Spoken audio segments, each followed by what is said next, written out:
कहाँ वाहिले शिव आवेले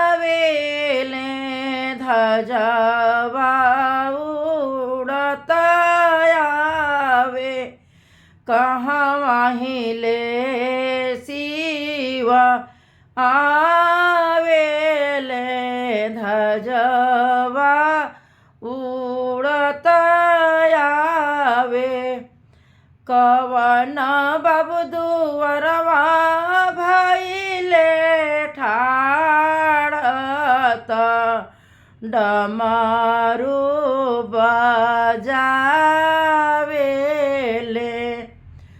कवन बाबा दुआरे भइले ठाड़त डमरू बजावेले।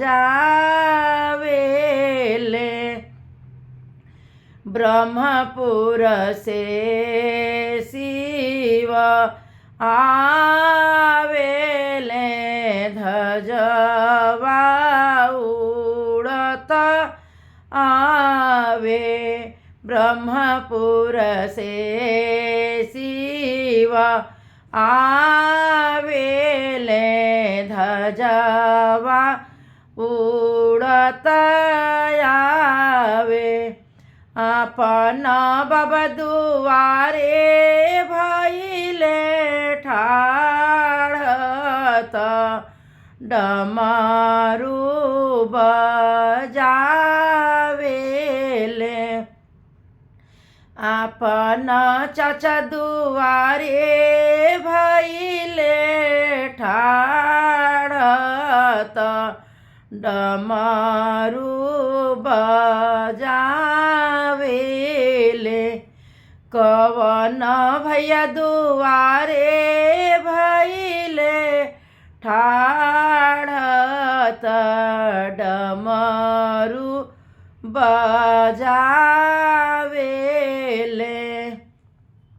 घर में से निकले ली कवनी देई हाथ के मृग छाला लिहले।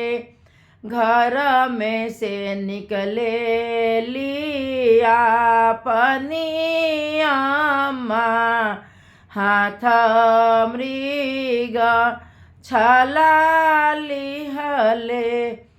शिवजी के आसन लगावेली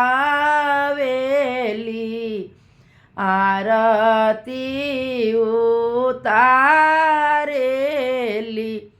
शिवजी के आसन लगावेली आरती उतारेली।